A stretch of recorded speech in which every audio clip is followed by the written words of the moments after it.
the human eye, yet preventing the pronouncement of the name until God himself authorizes it. This would explain why even the angels dared not speak it. It was not forgetfulness, but obedience to a higher decree. Armenian Apocrypha tell that for a brief moment, the name was once spoken aloud by a wandering prophet, and that the echo of its utterance brought 3 nights of darkness upon an entire city. Whether fact or legend, the recurrence of such a story across cultures suggests that the theme of the dangerous name is universal. There are also intriguing parallels in Eastern tradition. In Tibetan Buddhism, Betan, certain mantras are revealed by the master to the disciple only when the latter has attained the spiritual maturity to bear the weight of the sound. The same principle seems to be at work here. It is not that the world was unjustly deprived, it was simply not yet ready. Thus, the story of this child is the story of something hidden, not to be lost, but to be protected, like a secret entrusted to a few until it becomes safe for all. And as long as the veil remains, the silence continues its invisible work. There was a quiet fear among those who knew her secret. It was not fear of her, but of what might happen if her name were released before its time.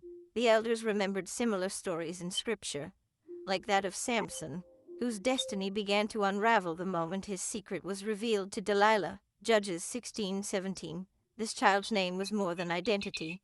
It was both key and sentence.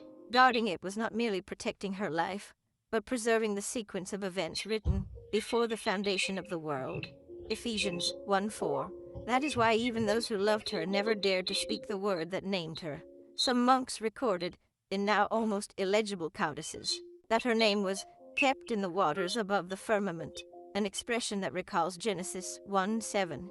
This suggests the secret was not only hidden physically, but sealed in spiritual layers. In the Book of the Secrets of Enoch, there is the image of words stored in reservoirs of light that can only be opened when an appointed messenger retrieves them. Perhaps her name rests there, written in fire and guarded by angels who do not sleep. And perhaps that is why its silence echoes so deeply in those who discover it. Archaeology has also preserved whispers of this mystery. In the early 20th century, excavations in the region of Nag Hammadi uncovered papyrus fragments speaking of a hidden heir whose voice would make the stars leave their places. The language recalls Job 38:7, where the morning stars sing together. Yet here it carries a tone of reverence and caution. It is not the joy of revelation, but the tension of waiting. For many scholars, the extreme care surrounding this figure suggests she held a central role in traditions deliberately excluded from the canon. And it is not only texts that speak of her, but also legends preserved in isolated villages. One Ethiopian account tells of a child who, upon touching the earth with her feet, caused flowers to bloom in the desert, yet vanished before anyone could ask her name. The story echoes Isaiah 35:1 about the desert blossoming. The unsettling detail is that in all these traditions, her appearance is brief and accompanied by signs that both disturb and enchant. It is as if the promise was allowed only a glimpse. In Gnostic tradition, especially the Gospel of Thomas, Logion 108, there is mention of the Pure One, who will become one with the light. Many interpret this as spiritual metaphor, but some apocryphal texts link the figure of the Pure One to a birth veiled by heaven. The nameless child fits this pattern. Purity not as the absence of fault, but as the preservation of purpose. Every detail of her story reinforces the idea that she was not just another life, but a point of convergence between ages. There is also the Jewish tradition of ineffable names. The Tetragrammaton, the unpronounceable name of God, Exodus 3:14, is the most famous example.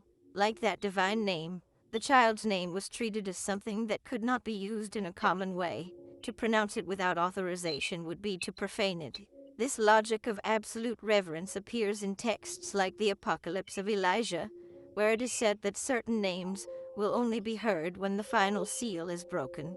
And this image of the seal reminds us that all this silence is preparation. Oral traditions preserved by Aramaic communities say that her name breathed when written on parchment. The claim may sound legendary, but the symbolism is profound. A living name is not just a word, it is a presence. And this presence could not be exposed to chance. Some claim that is why her name was removed from genealogies, not through forgetfulness, but to prevent it from being reduced to a cold record. At the heart of this decision was a sense of mission that outweighed any human curiosity. It is impossible to ignore the parallel with what Jesus said in John 17:6. I have manifested your name to the men whom you gave me out of the world. That manifestation was not about speaking sounds, but revealing character and mission. The nameless child, in a way, carries the same logic in reverse, not revealing the name in order to protect the mission. This contrast explains why, throughout the centuries, those who knew of her chose to keep silence as one guards an invisible treasure. The Cave of Treasures, a Syriac apocryphal text, tells that some secrets are buried in places where only those appointed to them may enter. It is likely the story of this child was treated the same way, hidden not in a place, but in a specific time. This makes her more than a historical enigma. She becomes a prophetic marker. When her name comes to light, it will be a sign that certain spiritual gears have begun to turn again. And so, her story lives on not only in texts, but in hearts that feel a strange longing for something they have never known. It is a longing that speaks of purpose, of destiny, of a promise yet to be fulfilled. And if, as you hear this, you felt a tightening in your chest or remembered something of your own still waiting for the right moment to bloom, perhaps it is time to write in the